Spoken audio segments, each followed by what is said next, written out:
welcome to Franklin's Lectures, the India's #1 engineering education platform. അപ്പോൾ നമ്മൾ ഇന്ന് ഡിസ്കസ് ചെയ്യാൻ വേണ്ടി പോകുന്നത് ടാർഗറ്റ് ഗേറ്റ് 2026 സെക്ഷൻ 5 ആയിട്ട് നിങ്ങളുടെ സിലബസിൽ വരുന്ന സെക്ഷൻ 5 ഡിജിറ്റൽ സർക്യൂട്ട്സ് എന്ന് പറയുന്ന ടോപ്പിക്കാണ്. ഇലക്ട്രോണിക്സ് ആൻഡ് കമ്മ്യൂണിക്കേഷൻ എഞ്ചിനീയറിംഗിലാണ് ഈ ഒരു സെക്ഷൻ വരുന്നത്, സെക്ഷൻ 5 ഡിജിറ്റൽ സർക്യൂട്ട്സ് എന്ന് പറയുന്നത്. അപ്പോൾ നമ്മൾ ഓൾറെഡി അനലോഗ് സർക്യൂട്ട്സും ഡിജിറ്റൽ സർക്യൂട്ട്സും ഇലക്ട്രോ മാഗ്നറ്റിക്സും എല്ലാം ഗേറ്റിന്റെ വീഡിയോസ് ഡിസ്കസ് ചെയ്തിട്ടുണ്ട്. അപ്പൊ നമ്മൾ മെയിൻലി ഉദ്ദേശിക്കുന്നത് ഈ ഒരു ഫെബ്രുവരിയിൽ സ്റ്റാർട്ട് ആയിട്ടുള്ള ഗേറ്റ് എക്സാമിന്റെ എന്താണ് ചില ക്വസ്റ്റ്യൻസും കോൺസെപ്റ്റും ഡിസ്കഷൻ ആണ്. അപ്പൊ നമുക്ക് ഇതിൽ വരുന്നത് കുറെ നിങ്ങളുടെ സിലബസ് എടുത്ത് നോക്കിയാൽ കാണാം, കുറെ സെക്ഷൻസ് ആയിട്ടാണ് ഡിവൈഡ് ചെയ്തിട്ടുള്ളത്. അപ്പൊ അതിൽ വരുന്ന ഡിജിറ്റൽ സർക്യൂട്ട്സിൽ നമുക്ക് semi conductors, Boolean algebra, logic Gates, അങ്ങനെ കുറെ കാര്യങ്ങൾ ഈ സെക്ഷൻ 5 വരുന്നുണ്ട്. അപ്പൊ അതിലുള്ള ചില കോൺസെപ്റ്റ് നിങ്ങൾക്ക് ഗേറ്റ് എക്സാം അറിയാം.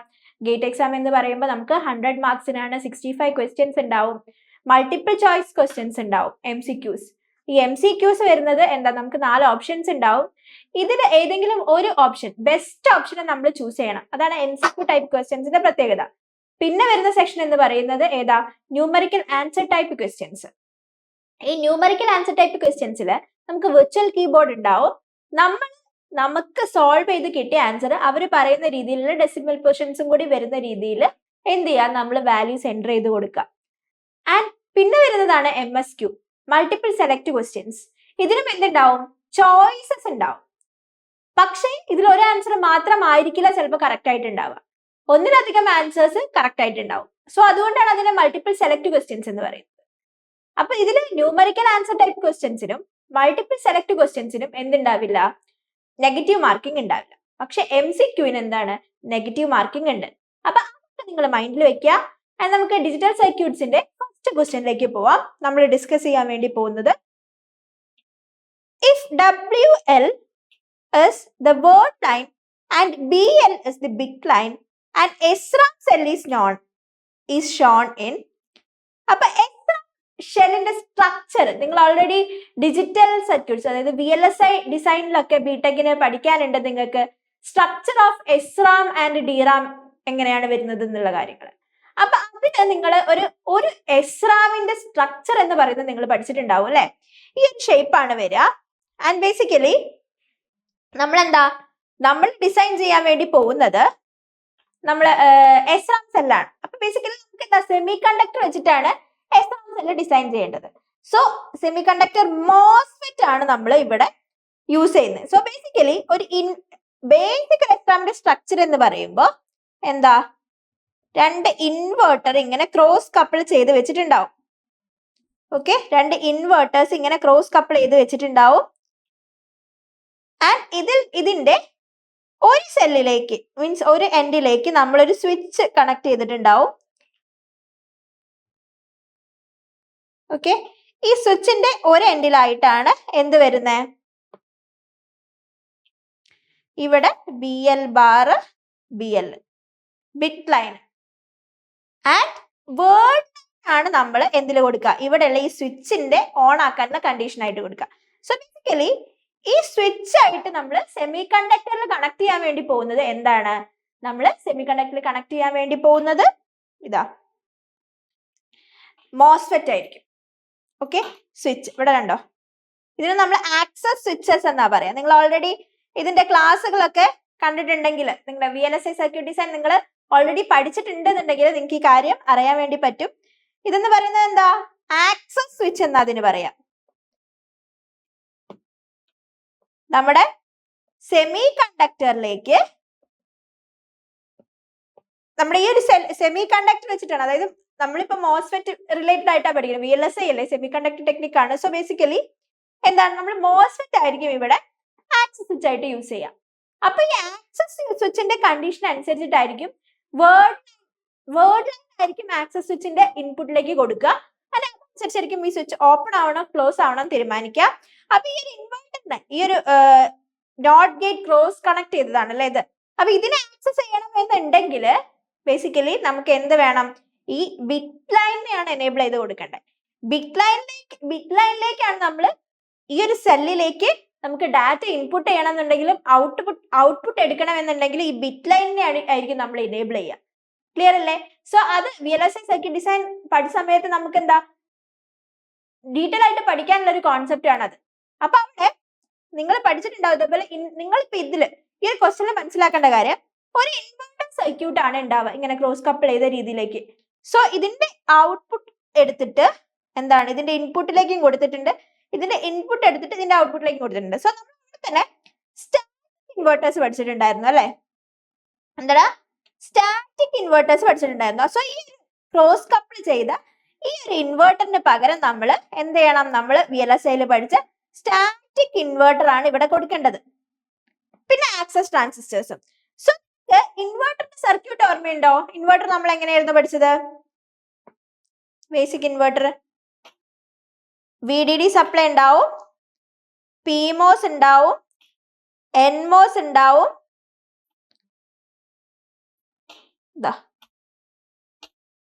പുള്ളപ്പ് നെറ്റ്വർക്ക് ആയിട്ട് ഒരു NMOS ഉണ്ടാവും, PMOS ഉണ്ടാവും,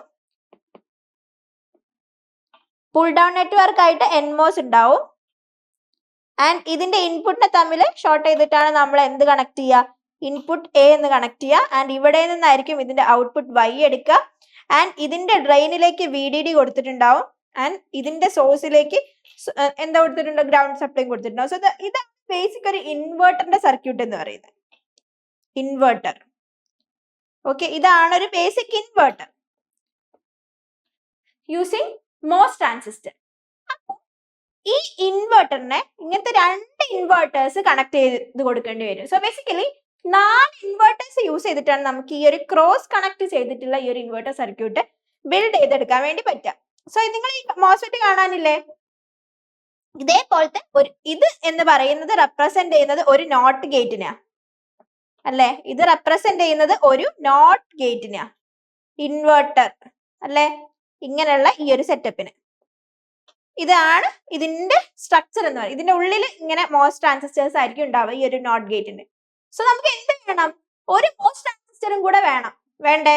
ഇങ്ങനല്ലേ ക്രോസ് കണക്ട് ചെയ്തിട്ടുള്ളത്. സോ 2 ഇൻവെർട്ടേഴ്സ് ക്രോസ് കണക്ട് ചെയ്തതുപോലെയും പിന്നെ ഇവിടെ നമ്മൾ സ്വിച്ച് ആക്കി കൊടുക്കാൻ വേണ്ടി പോകുന്നത് NMOS തന്നെ ആയിരിക്കും. സോ ബേസിക്കലി ഇവിടെ എന്തുണ്ടാവും? NMOS ഉണ്ടാവും. അപ്പൊ ഈ NMOS ഓൺ ആവണമെന്നുണ്ടെങ്കിൽ ആൻഡ് ഇവിടെ ആയിരിക്കും നമ്മൾ വേർഡ് ലൈൻ കൊടുക്കുക. ഓക്കെ, അപ്പൊ ഇവിടെയും ആ ഒരു NMOS ഉണ്ടാവും. ആൻഡ് അവിടെ മാത്രമാണോ? നമുക്ക് ഇവിടെ ഉണ്ട് അല്ലെ സ്വിച്ചസ്, നമ്മുടെ സ്വിച്ച്. സോ ബേസിക്കലി ഇവിടെ ഉണ്ടാവും ഒരു സ്വിച്ച്, ഇവിടെ എന്തുണ്ടാവും? ഇതുപോലത്തെ ആക്സസ് ട്രാൻസിസ്റ്റർ ഉണ്ടാവും. ബേസിക്കലി അത് NMOS ആയിട്ടായിരിക്കും കണക്ട് ചെയ്യുക. നോക്കുക, ഈ വേർഡ് ലൈൻ എന്ന് പറയുന്നത് നമ്മൾ കണക്ട് ചെയ്തിരിക്കുന്നത് ബേസിലേക്കാണ്. സോ ഈ ഒരു ട്രാൻസിസ്റ്റർ ആസ് എ സ്വിച്ച് ആയിട്ട് ആക്ട് ചെയ്യണമെന്നുണ്ടെങ്കിൽ ഇതിന്റെ ഗേറ്റ് ടെർമിനലിലേക്ക് കൊടുക്കുന്ന voltage greater than threshold voltage ആയിരിക്കണം. സോ വേർഡ് ലൈനിലേക്ക് 1 കൊടുക്കുമ്പോഴാണ് ഈ ആക്സസ് ട്രാൻസിസ്റ്റർ ഓൺ ആവുക. സോ ബേസിക്കലി ഈ 2 സ്വിച്ചും എന്താവും? ഓൺ ആവും. ആൻഡ് നമുക്ക് ഇതിനെ ഈ സെല്ലിലേക്ക് ഡാറ്റനെ റീഡ് ചെയ്യാനോ റൈറ്റ് ചെയ്യാനോ വേണ്ടി പറ്റും. ക്ലിയർ അല്ലേ? ഈ SRAM സെല്ലിന്റെ ഓപ്പറേഷൻ നമ്മൾ ഡീറ്റെയിൽ ആയിട്ട് പഠിച്ചതാണ് നമ്മുടെ ബിടെക്കിന്. അപ്പൊ റിലേറ്റ് ചെയ്തിട്ടുള്ള ക്വസ്റ്റ്യൻ ആണിത്. ബേസിക്കലി സ്ട്രക്ചർ എങ്ങനെയാണെന്നാ ചോദിച്ചിട്ടുള്ളത്. അപ്പൊ നമുക്ക് ഫസ്റ്റത്തെ സ്ട്രക്ചർ നോക്കാം. ഇതിൽ നോട്ട് ചെയ്യേണ്ട കാര്യം എന്താ? 2 ഇൻവെർട്ടർ ക്രോസ് കണക്ട് ചെയ്തിരിക്കണം. ഇൻവെർട്ടറിന്റെ സ്ട്രക്ചർ എന്ന് പറയുന്നത് ഇങ്ങനെയാണ്, നമുക്കറിയാം. പിന്നെ 2 ആക്സസ് ട്രാൻസിസ്റ്റർ വേണം. അത് NMOS ആണ് നമ്മൾ ബേസിക്കലി യൂസ് ചെയ്യുക. ആൻഡ് പിന്നെ എന്താണ്? ഇതിന്റെ ഔട്ട്പുട്ട് എടുത്തിട്ട് അടുത്ത ഇൻവെർട്ടറിന്റെ ഇൻപുട്ടിലേക്കും ഇതിന്റെ ഇൻപുട്ട് എടുത്തിട്ട് അടുത്ത ഇൻവെർട്ടറിന്റെ ഔട്ട്പുട്ടിലേക്കും കണക്ട് ചെയ്യണം. ആ ഒരു ക്രോസ് കണക്ഷൻ അത് നിങ്ങളുടെ മനസ്സിലുണ്ടാവണം. സോ ഇവിടെ നോക്കാം. ഇവിടെ നോക്കൂ നിങ്ങള്, ഇതൊരു ഇൻവെർട്ടർ ആണ്, ഇതൊരു ഇൻവെർട്ടർ ആണ് അല്ലെ? ക്രോസ് കണക്ട് ചെയ്ത പോലെ തന്നെ. പക്ഷെ ഇതിന്റെ ഔട്ട്പുട്ട് എങ്ങോട്ട് കണക്ട് ചെയ്തിട്ടില്ല? ഇതിന്റെ ഇൻപുട്ടിലേക്ക് കണക്ട് ചെയ്യണം എന്ന് പറഞ്ഞു. അത് കണക്ട് ചെയ്തിട്ടില്ല. അതുപോലെ ഇതിന്റെ ഔട്ട്പുട്ട് ഇതിന്റെ ഇൻപുട്ടിലേക്കും കണക്ട് ചെയ്തിട്ടില്ല. സോ ബേസിക്കലി ഈ ഒരു സ്ട്രക്ചർ എന്ന് പറയുന്നത് തെറ്റാണ്. ഇങ്ങനെ എല്ലാ ഇൻവെർട്ടറിന്റെ സ്ട്രക്ചർ വരിക. അപ്പൊ നമുക്ക് അടുത്ത ഓപ്ഷൻ നോക്കാം. ഇത് ഓപ്ഷൻ A ആണ് കേട്ടോ. ഇനി ഓപ്ഷൻ B നോക്കാം നമുക്ക്. ഓപ്ഷൻ ബിയില് കണ്ടോ, ഇതിന്റെ ഇൻപുട്ട് എടുത്തിട്ട് ഇതിന്റെ ഔട്ട്പുട്ടിലേക്ക് കണക്ട് ചെയ്തിട്ടുണ്ട്. ആൻഡ് ഇതിന്റെ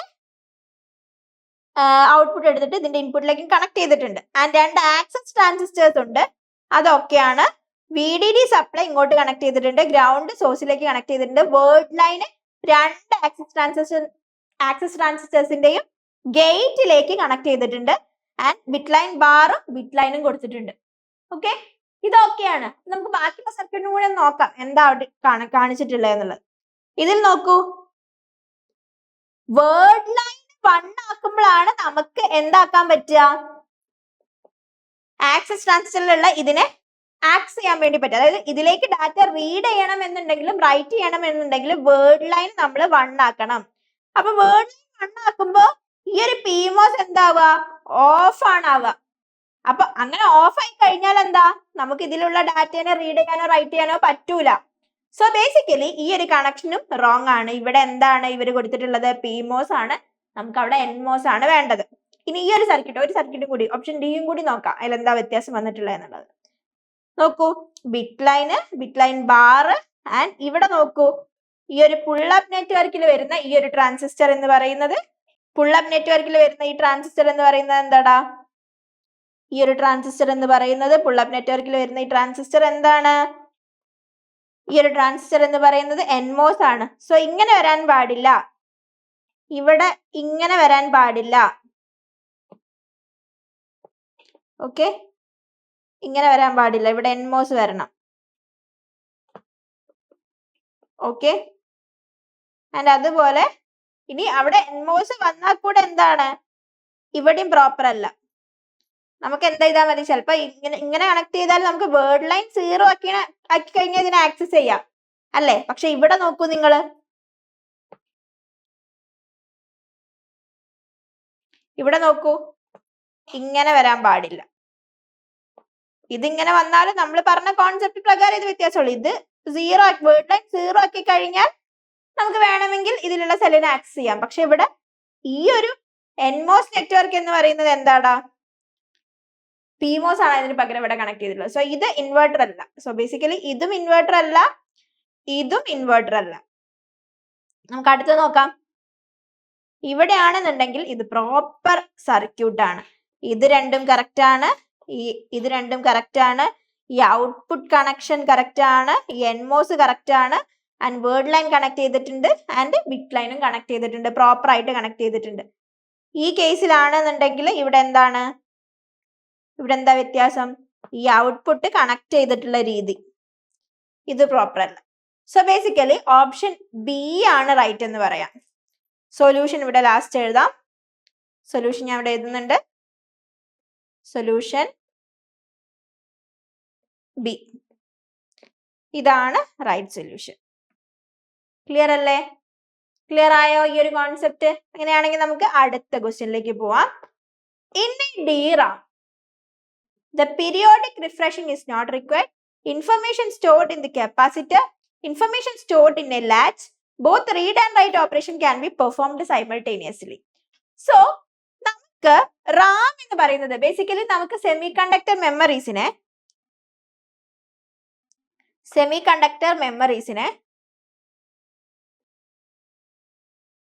രണ്ടായിട്ട് പറയാം അല്ലെ, റാമും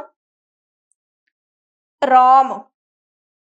ഓക്കെ, അതില് DRAM പറ്റിയാണ് നമ്മളോട് ചോദിച്ചിട്ടുള്ളത്. അപ്പൊ റാമിന്റെ ക്ലാസിഫിക്കേഷൻ നമുക്കറിയണം. റാമിന്റെ ക്ലാസിഫിക്കേഷൻ പറയുന്നത് SRAM-ഉം DRAM-ഉം അല്ലേ. ഇനി ഈ ഒരു SRAM-നെ നമുക്ക് എന്താണ്, SRAM ബേസിക്കലി 6 ട്രാൻസിസ്റ്റർ SRAM, നമ്മളിപ്പോ നേരത്തെ പഠിച്ചില്ലേ 6 ട്രാൻസിസ്റ്റർ SRAM, അങ്ങനെ കൺവേർട്ട് ചെയ്യാം. അത് നോക്കൂ, ഇതിന് 6 ട്രാൻസിസ്റ്റർ SRAM എന്നാ പറയാ. ഇതിന് എന്തുകൊണ്ടാ 6 ട്രാൻസിസ്റ്റർ SRAM എന്ന് പറയുന്നത്? നേരത്തെ ഓപ്ഷനിലുള്ള ആ ഒരു ആൻസർ ആണിത്. ഇതാണ് SRAM-ന്റെ ഒരു ടൈപ്പ് എന്ന് പറയുന്നത്. അതെന്ന് പറയുന്നത് SRAM സെല്ലിന്റെ ഒരു ടൈപ്പ് ആണ്. ഇത് 6 ട്രാൻസിസ്റ്റർ SRAM എന്ന് പറയുന്നത് ഇവിടെ ആക്സസ് ട്രാൻസിസ്റ്റർ ആയിട്ട് 2 ഉണ്ട്, ഒരു ഇൻവെർട്ടറിന് 2 ഉണ്ട്, ഒരു ഇൻവെർട്ടറിന് 2 ഉണ്ട്. അങ്ങനെ ടോട്ടൽ 6 ട്രാൻസിസ്റ്റേഴ്സ് ഇതിൽ യൂസ് ചെയ്യുന്നുണ്ട്.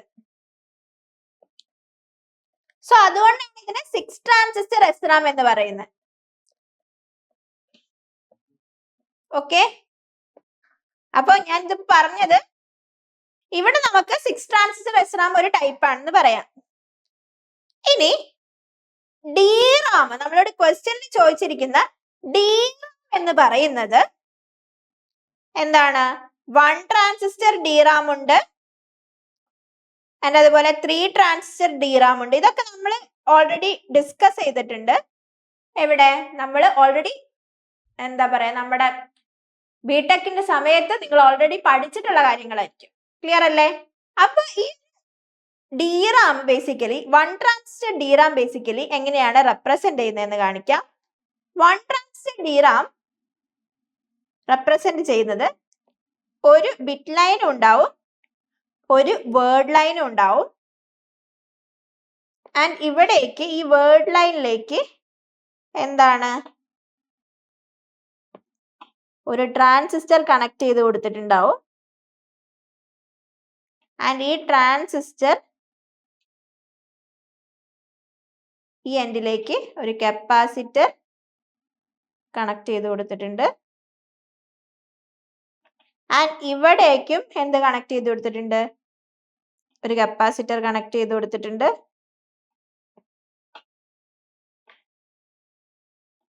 ഓക്കെ, ഇതാണ് സ്റ്റോറേജ് കപ്പാസിറ്റർ. ഇത് ഞാൻ C1 എന്ന് വെറുതെ റെപ്രസെന്റ് ചെയ്യാം. അപ്പൊ നിങ്ങൾ മനസ്സിലാക്കേണ്ടത് ബേസിക് നമുക്ക് വാല്യൂ, ഒരു മെമ്മറിയിലേക്ക് സ്റ്റോർ ചെയ്യുന്ന വാല്യൂ എന്ന് വെച്ചാൽ എല്ലാ പ്രൊസസറും സീറോസിനെയും വൺസിനെയും ആയിരിക്കും ഇൻഫർമേഷൻ ആയിട്ട് പ്രോഗ്രാം ആയിട്ടൊക്കെ സ്റ്റോർ ചെയ്യാം. സോ ബേസിക്കലി എന്താണ്, സീറോസ് ആൻഡ് വൺസിന്റെ ഫോമിലാണ് ഈ ഡാറ്റാസ് ഒക്കെ ഉണ്ടാവുക.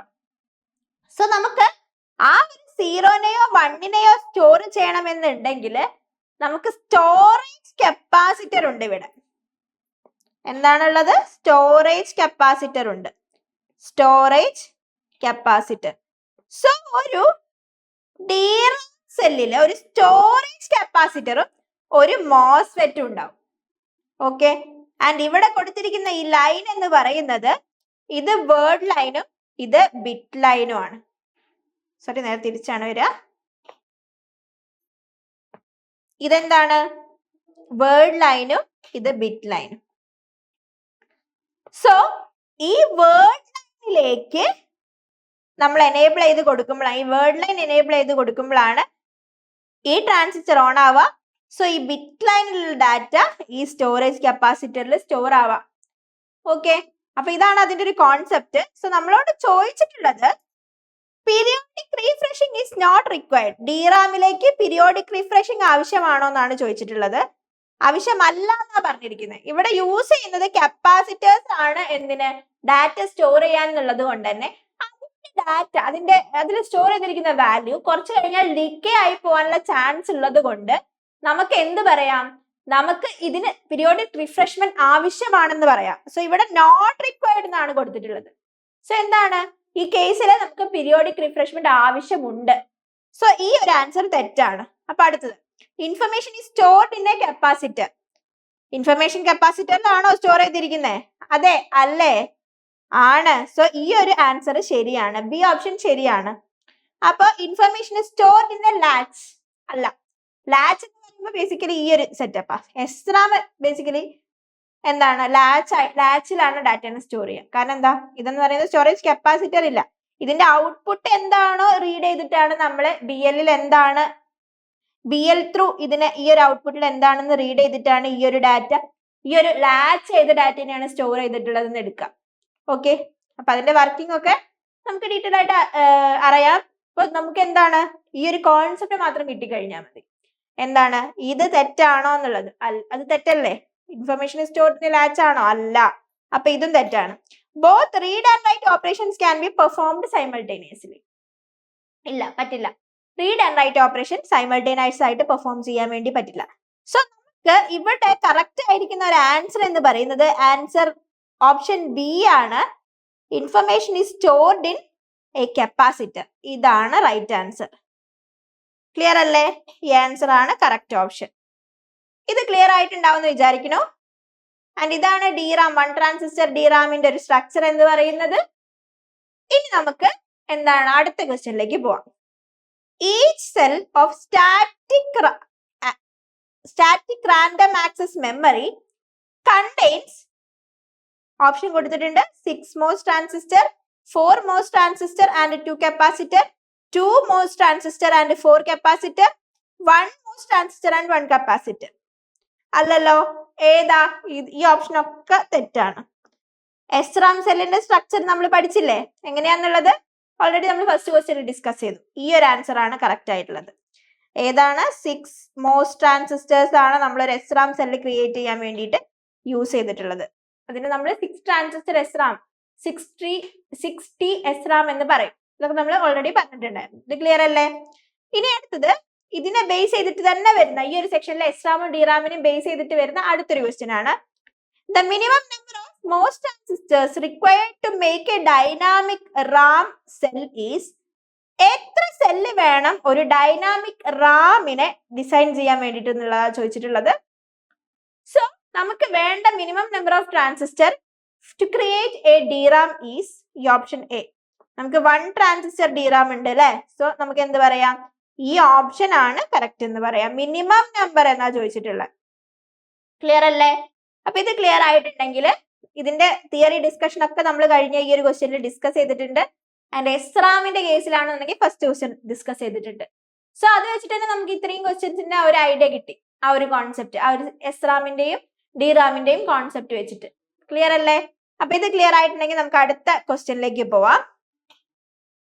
X is equal to 0, 1, 1, 1, 0 and Y is equal to 1, 1, 0, 0, 1 are two 5-bit binary numbers represented in 2's complement format. The sum of X and Y represented in 2's complement format using 6 bits is. Basically, ഈ രണ്ട് നമ്പേഴ്സിന്റെയും എന്താണ് 2's complement representation ആണ് ഇത് കൊടുത്തിട്ടുള്ളത് 5-bit number ആയിട്ട്. അപ്പോ നമുക്ക് X എന്ന് പറയുന്നത് എന്താന്ന് നോക്കാം. X എന്ന് പറയുന്നത് 0, 1, 1, 1, 0 അല്ലേ? അപ്പൊ നമുക്കറിയാം 2's complement representationൽ ഇപ്പൊ 5 ബിറ്റ് ആണ് നമ്മുടെ ബിറ്റ് ഐ ഡി എന്നുണ്ടെങ്കിൽ D4, D3, D2, D1 and D0. And ഈ MSB ബിറ്റ് ആയിട്ടുള്ള ഈ D4 എന്ന് പറയുന്നത് ബേസിക്കലി സൈൻ ബിറ്റ് ആയിരിക്കും അല്ലെ? സൈൻ ബിറ്റ് ആയിരിക്കും. റെപ്രസെന്റേഷൻ ആണ് മെയിൻ ആയിട്ട് നമ്മുടെ 2's complement representationൽ പറയുന്നത്. സോ ഈ MSB ബിറ്റ് 0 ആണ് എന്നുണ്ടെങ്കിൽ അതൊരു പോസിറ്റീവ് നമ്പർ ആയിരിക്കും നമുക്ക് പറയാം. പോസിറ്റീവ് നമ്പർ ആയിരിക്കും എന്ന് പറയാം. ഇനി MSB ബിറ്റ് 1 ആണ് എന്നുണ്ടെങ്കിൽ ആ നമ്പർ ഒരു നെഗറ്റീവ് നമ്പർ ആയിരിക്കും എന്ന് പറയാം ഇൻ 2's complement representation അല്ലേ? അപ്പോ X എന്ന് പറയുന്നത് 0, 1, 1, 1, 0 എന്ന് പറയുമ്പോൾ 2's complement representation ആണ്. അപ്പൊ 2's complement representation of A number എന്ന് പറയുന്നത് ഒരു 5-bit നമ്പറിനെ നമുക്ക് ഇങ്ങനെ റെപ്രസെന്റ് ചെയ്യാൻ പറ്റുമെന്നുണ്ടെങ്കിൽ അതിന്റെ MSB ബിറ്റ് ആയിട്ടുള്ള D4 ബിറ്റ് റെപ്രസെന്റ് ചെയ്യുന്നത് ആ സൈൻ ബിറ്റ് 0 ആണെങ്കിൽ അതൊരു പോസിറ്റീവ് നമ്പർ ആണെന്ന് പറയാം, 1 ആണെങ്കിൽ അതൊരു നെഗറ്റീവ് നമ്പർ ആണെന്ന് പറയാം. സോ നമ്മുടെ ഈ ക്വസ്റ്റ്യനിൽ തന്നിരിക്കുന്ന ഈ X എന്ന് പറയുന്നത് MSB ബിറ്റ് എന്ന് പറയുന്നത് എന്താടാ? MSB bit equal to 0. അതുകൊണ്ട് എന്താണെന്ന് പറയാം? therefore it is a positive number. അതുകൊണ്ട് അതൊരു പോസിറ്റീവ് നമ്പർ ആണെന്ന് പറയാം. പറഞ്ഞൂടെ? അതുകൊണ്ട് ഇതൊരു പോസിറ്റീവ് നമ്പർ ആണെന്ന് പറയാം. ഇനി അടുത്ത നമ്പറിനെ നോക്കാം. നമുക്ക് അടുത്ത നമ്പർ എഴുതാൻ വേണ്ടി പോവാണ്. Y is equal to 1, 1, 0, 0, 1. 1, 1, 0, 0, 1 എന്നുള്ളത് MSB ബിറ്റ് 1 ആണ് അല്ലെ? ഇവിടെ ഈ കേസിൽ നോക്കൂ, MSB ബിറ്റ് ഈക്വൽ ടു 1. അതുകൊണ്ട് എന്ത് പറയാം? therefore it is a negative number അല്ലേ? നെഗറ്റീവ് നമ്പർ ആണെന്ന് പറയാം. സോ ഈ ഒരു നമ്പർ എന്ന് പറയുന്നത് ഒരു പോസിറ്റീവ് നമ്പറും ഈ ഒരു നമ്പർ എന്ന് പറയുന്നത് ഒരു നെഗറ്റീവ് നമ്പറുമാണ്. അപ്പൊ ഇത് എന്തിന്റെ പോസിറ്റീവ് നമ്പർ ആണ്, എന്തിന്റെ നെഗറ്റീവ് നമ്പർ ആണെന്ന് നോക്കാം. ആൻഡ് ഇത്രയും ഭാഗം വരുന്നത് എന്തിന്റെ നമ്പർ ആണ്, ഇത് ഏതിന്റെ നമ്പർ ആണെന്ന് നോക്കിയാൽ മതി. സോ നമുക്ക് ഇവിടെ ബൈനറി നമ്പേഴ്സ് ജസ്റ്റ് ഒന്ന് എഴുതി നോക്കാം. 0 0 0 0 0 0 0 1 0 0 1 0 0 0 1 1 1 0 0 0 1 0 0 1 1 0 1 0 1 0 1 1 1 1 0 0 1 1 0 1 1 1 1 0 1 1 1 1. ഓക്കെ, അപ്പൊ ഇത് 0 1 2 3 4 5 6 7 8 9 സോറി എന്തൊരു പ്രശ്നം പറ്റിയിട്ടുണ്ട് ഇവിടെ. 0 1 0 0 0 1 0 1 0 1 1 0 0 1 1 1 1 0 0 0 1 0 0 1 1 0 1 0 1 0 1 1 1 1 0 0 1 1 0 1 1 1 1 0 1 1 1 1. Okay, 4 5 6 7 8 9 10 11 12 13 14 15. ഓക്കെ, അപ്പൊ ഇതിൽ നോക്കുകയാണെന്നുണ്ടെങ്കിൽ 1110 എന്ന് പറയുന്നത് 14ന്റെ കറസ്പോണ്ടിങ് നമ്പർ ആണ്.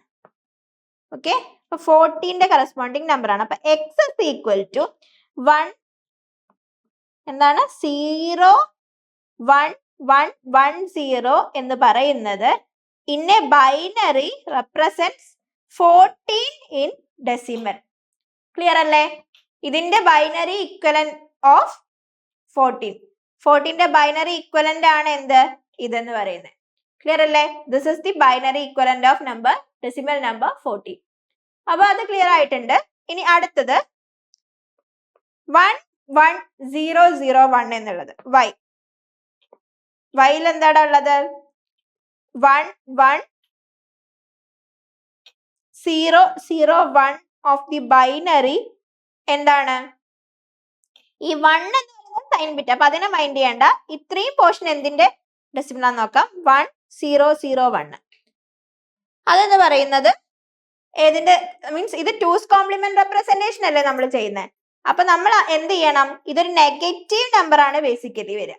ഇതിന് നമുക്ക് എന്താണ് MSB ബിറ്റ് 0 ആയതുകൊണ്ട് ഇതിനെ പോസിറ്റീവ് നമ്പറിന് ഡയറക്റ്റ് എടുത്ത് എഴുതാൻ വേണ്ടി പറ്റും. പക്ഷെ ഈ കേസിൽ 1 0 0 1 എന്നുള്ളത് എന്താണ് നമുക്കൊരു നെഗറ്റീവ് നമ്പർ ആണ്. സോ ഇതിന്റെ ആക്ച്വൽ നമ്പർ കിട്ടണം എന്നുണ്ടെങ്കിൽ ഇതിന്റെ 2's കോംപ്ലിമെന്റ് എടുക്കണം. ഓക്കെ, അപ്പൊ എന്താണ് 1 0 0 1ന്റെ കറസ്പോണ്ടിങ് എന്തെടുക്കുക? നമ്മൾ 2's കോംപ്ലിമെന്റ് റെപ്രസെന്റേഷൻ എടുക്കുക. അപ്പൊ എന്ത് വരും? നമുക്ക് 0 0 1 1 0 വരും. ഇതാണ് 1's കോംപ്ലിമെന്റ്. ഇതിന്റെ കൂടെ 1 ആഡ് ചെയ്യുക. സോ ബേസിക്കലി 0 0 1 1 1 എന്നായിരിക്കും വരിക. അപ്പൊ നമ്മുടെ ആക്ച്വൽ ഡെസിമൽ നമ്പർ ഇത് 14 ആണ്. ആൻഡ് ഇവിടെ 7ന് കറസ്പോണ്ടിങ് ആയിട്ടുള്ള നമ്പർ ആണ് ഇത്. ഓക്കെ, അപ്പൊ ഇതെന്ന് പറയുന്നത് എന്താ? ടു ദി ബൈനറി എന്ന് പറയുന്നത് 7 ഇൻ ഡെസിമൽ. സോ ഇതിന്റെ സബ്ട്രാക്ഷൻ നമ്മളോട് എന്താ പറഞ്ഞത്? ഇതിന്റെ അഡീഷൻ ആണ് ചെയ്യാൻ പറഞ്ഞിട്ടുള്ളത് അല്ലെ? ക്വസ്റ്റ്യനിൽ എന്താ പറഞ്ഞിരിക്കുന്നത്? The sum of X and Y represents in 2's complement format. അപ്പൊ അതിനാണ് നമ്മൾ 2's കോംപ്ലിമെന്റ് എടുത്തത്. ഓക്കെ, അപ്പൊ ഈ 2's കോംപ്ലിമെന്റ് ഫോർമാറ്റ് റെപ്രസെന്റേഷന്റെ സം ആണ് എടുക്കേണ്ടത്. സോ ബേസിക്കലി എന്താണ് വരിക? എക്സ് പ്ലസ് വൈ എന്ന് പറയുന്നത് 14 പ്ലസ് മൈനസ് 7, അതായത് 14 മൈനസ് 7 വരും. That is equal to 7 to the base 10 വരും. അപ്പൊ ഇതിന്റെ ഇക്വലന്റ് ബൈനറി എന്താണെന്ന് നോക്കുക. ഇതിന്റെ ഇക്വലന്റ് ബൈനറി എന്ന് പറയുന്നത് എന്താണ്? ഇതാ 7ന്റെ ഇക്വലന്റ് ബൈനറി റെപ്രസെന്റ് ചെയ്തിട്ടുണ്ട്. So X plus Y is equal to 0 1 1 1. And നമ്മളോട് പറഞ്ഞിരിക്കുന്നത് 5 ബിറ്റ് റെപ്രസെന്റേഷൻ അല്ല, 6 ബിറ്റ് റെപ്രസെന്റേഷൻ ആണ്. സോ നമുക്ക് എങ്ങനെ എഴുതാം? ഇങ്ങനെ എഴുതാം. ഇവിടെ ഒരു 0യും കൂടെ ഇട്ട് റെപ്രസെന്റ് ചെയ്ത് എഴുതാം. ഓക്കെ, അപ്പൊ നമുക്ക് ഇതാണ് ആൻസർ വരിക. 1 2 3 4 5 6 ബിറ്റ് ആണ്. സോ എന്ത് വരും? 2 zeros ആഡ് ചെയ്ത് കൊടുക്കണം.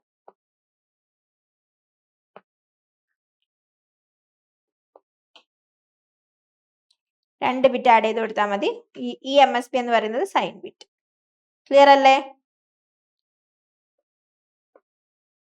ഓക്കെ, ഇത് ക്ലിയർ ആയിട്ടുണ്ടാവും എന്ന് വിചാരിക്കുന്നു എങ്ങനെയാ വന്നിട്ടുള്ളത് എന്നുള്ളത്. അപ്പൊ ഇതിലെ ആൻസർ ഏതാ വരിക? ഈ ഓപ്ഷൻ സി ആണ് ഇതിന്റെ റൈറ്റ് ആൻസർ എന്ന് പറയുന്നത്.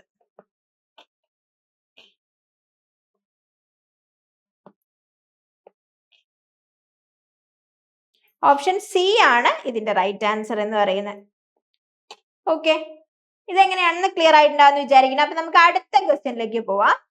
അടുത്ത ക്വസ്റ്റ്യനില് the decimal 43 in hexadecimal and BCD number system respectively. അപ്പൊ നമ്മൾ എന്ത് ചെയ്താൽ മതി? 40th കറസ്പോണ്ടിങ് BCD നമ്പർ, അതായത് 4ന്റെ കറസ്പോണ്ടിങ് ബൈനറി എന്താണെന്നും 3ന്റെ കറസ്പോണ്ടിങ് ബൈനറി എന്താണെന്നും കണ്ടുപിടിക്കുക. 4ന്റെ കറസ്പോണ്ടിങ് ബൈനറി എന്ന് പറയുന്നത് 0 1 0 0. അപ്പൊ 4 ബിറ്റിലാണ് നമ്മൾ BC ബൈനറി കോഡ് ഡെസിമലിന് ഇതാക്കുക അല്ലെ. ആൻഡ് 3ന്റെ എന്ന് പറയുന്നത് 0 0 1 1 ആണ്. സോ ബേസിക്കലി ഇവിടെ 2 റിസൾട്ട് പ്രോപ്പർ ആയിട്ട് വരാം. ഇങ്ങനെ ഈ ഒരു റിസൾട്ടും വരാം ആൻഡ് പിന്നെ ഈ ഒരു റിസൾട്ടും വരാം അല്ലേ. നോക്കൂ, ഇതിൽ കറക്റ്റ് ആയിട്ട് വരുന്നത് ഈ ഒരു ഓപ്ഷൻ അല്ലേ. നോക്കൂ, ഈ ഒരു BCD 0 1 0 0യും 0 0 1 1ഉമായിട്ട് വരുന്നത് ഇത് രണ്ടുമാണ്. സോ BCD ഇക്വലന്റ് കണ്ടുപിടിച്ചു. ഇനി ഇതിലേതാണ് കറക്റ്റ് ഓപ്ഷൻ എന്ന് അറിയണമെങ്കിൽ നമുക്ക് 43ന്റെ എന്ത് ചെയ്ത് നോക്കാം. 43നെ നമ്മൾ 16 വെച്ചിട്ട് ഡിവൈഡ് ചെയ്ത് നോക്കാം. അപ്പൊ നമുക്ക് 2 എന്ന് കിട്ടും. ആൻഡ് റിമൈൻഡർ 12 ആണ് വരിക. സോ ഇവിടെ ബി, അതിന്റെ കറസ്പോണ്ടിങ് റിസൾട്ട് എന്ന് പറയുന്നത് 2B എന്നായിരിക്കും. ഓക്കെ, സോ ഈ B2 എന്നും 2B എന്നും ഉണ്ട്. സോ ഈ ഒരു റിമൈൻഡർ എത്രയാന്ന് കിട്ടിയാൽ തന്നെ നമുക്ക് ഇവിടെ കൺഫേം ചെയ്യാം എന്താണ് ഇതാണ് റിസൾട്ട് എന്നുള്ളത്. ഓക്കെ, അപ്പൊ B ആണ് റിസൾട്ട്. അതിന്റെ ഓപ്ഷൻ B ആണ് റൈറ്റ് ആൻസർ. ക്ലിയർ അല്ലേ? അപ്പൊ ഇനി അടുത്ത ക്വസ്റ്റ്യൻ നോക്കാം. അടുത്ത ക്വസ്റ്റ്യനില് the 2's complement representation of 17. ഇത് സിമ്പിൾ ആണ്, ഡയറക്റ്റ് ക്വസ്റ്റ്യൻ ആണ് അല്ലെ. 17 എന്ന് പറയുന്ന നമ്പറിന്റെ 2's complement representation ആണ്. സോ ഈ 17 എന്ന് പറയുന്ന ഈ ഒരു ഡെസിമലിന്റെ എന്ത് കാണണം? നമ്മള് ബൈനറി കണ്ടുപിടിക്കണം. സോ ബേസിക്കലി നമ്മൾ LCM എടുക്കുക. 17 ഡിവൈഡഡ് ബൈ 2 ചെയ്യുന്ന സമയത്ത് നമുക്ക് എന്ത് കിട്ടും? എത്ര കിട്ടുക? 8 അല്ലെ, 16. അപ്പൊ ബാലൻസ് 1 ഉണ്ടാവും. 2 4 ബാലൻസ് 0 ഉണ്ടാവും. 2 2 ബാലൻസ് 0 2 1 ബാലൻസ് 0. സോ ഇത് താഴേന്ന് മേലോട്ട് എഴുതാം. നമുക്ക് കാണാൻ അറിയാലോ അല്ലെ. ആൻഡ് 17ന്റെ ബൈനറി എന്ന് പറയുന്നത് എന്താ? 1 0 0 0 1 ടു ദി ബേസ് 2. ഓക്കെ, അപ്പൊ ഇതിന്റെ 2's കോംപ്ലിമെന്റ് എടുത്തു കഴിഞ്ഞാൽ എന്താണ്? -17 കിട്ടൂലേ. സോ ഇതിന്റെ 2's കോംപ്ലിമെന്റ് എടുക്കാൻ നമുക്ക് 0 1 1 1 0 പ്ലസ് 1 0 1 1 1 1. ക്ലിയർ അല്ലേ? സോ ഈ ഒരു ആൻസർ ഇവിടെ ഉണ്ടോ നോക്കുക. ഉണ്ട്. ഇതാ. സോ ഇതാണ് റൈറ്റ് ആൻസർ. ക്ലിയർ അല്ലേ? ഇതാണ് നമ്മുടെ റൈറ്റ് ആൻസർ. ഓപ്ഷൻ B ആണ് സൊല്യൂഷനിൽ കറക്റ്റ്. ക്ലിയർ ആയോ ഇതെങ്ങനെയാ വന്നിട്ടുള്ളത് എന്നുള്ളത്? അപ്പൊ അങ്ങനെയാണെങ്കിൽ നമുക്ക് അടുത്ത ക്വസ്റ്റ്യൻ ഒന്ന് ചെയ്യാം. ആൻഡ് ഇതാണ് നമ്മുടെ ഫൈനൽ ക്വസ്റ്റ്യൻ എന്ന് പറയുന്നത്. അപ്പൊ ഇതില് നമ്മൾ ഇമ്പോർട്ടന്റ് ആയിട്ടുള്ള സെമി കണ്ടക്ടറിൽ ആ ഒരു കോൺസെപ്റ്റ് ഡിസ്കസ് ചെയ്യുക. ആൻഡ് അതുപോലെ തന്നെ കുറച്ച് 2's കോംപ്ലിമെന്റ് നമ്പർ സിസ്റ്റത്തിലുള്ള ബൈനറി കൺവേർഷൻസ് ഡിസ്കസ് ചെയ്യുക എന്നുള്ളതായിരുന്നു നമ്മളിപ്പോൾ ചെയ്തുകൊണ്ടിരുന്നത്. അപ്പൊ ഈ ഡിജിറ്റൽ സർക്യൂട്ട്സ് എന്ന് പറയുന്നത് ഇമ്പോർട്ടന്റ് സെക്ഷൻ ആണ് ഈ ഒരു സർക്യൂട്ട്സിന്റെ എക്സാമിൻ, നമ്മുടെ ഗേറ്റ് എക്സാമിൻ എന്ന് പറയുന്നത്. ആൻഡ് അതുപോലെ നമ്മുടെ ചാനലിൽ എല്ലാ ഡിപ്പാർട്ട്മെന്റിലും വരുന്ന ഗേറ്റിന്റെ ഇമ്പോർട്ടന്റ് ക്വസ്റ്റ്യൻ ഡിസ്കഷൻ നടത്തിയിട്ടുണ്ട്. അപ്പൊ നിങ്ങളുടെ ഫ്രണ്ട്സിന് നിങ്ങൾ ഷെയർ ചെയ്ത് കൊടുക്കുക. ആൻഡ് നമ്മുടെ ഇലക്ട്രോണിക്സ് ആൻഡ് കമ്മ്യൂണിക്കേഷൻ എഞ്ചിനീയറിംഗ് ഡിപ്പാർട്ട്മെന്റിൽ വരുന്ന അതർ സബ്ജക്ട്സിന്റെ ഒക്കെ ഗേറ്റ് ക്വസ്റ്റ്യൻസ് ഒക്കെ നമ്മൾ ഡിസ്കസ് ചെയ്തിട്ടുണ്ട്. അപ്പൊ അതും കൂടി ഒന്ന് പോയി കാണാം. അപ്പൊ അത്രേ ഉള്ളൂ ഇന്നത്തേക്ക്. നമുക്ക് അടുത്തൊരു വീഡിയോ ആയിട്ട് കാണാം. അതുവരേക്കും ടേക്ക് കെയർ ആൻഡ് ബൈ.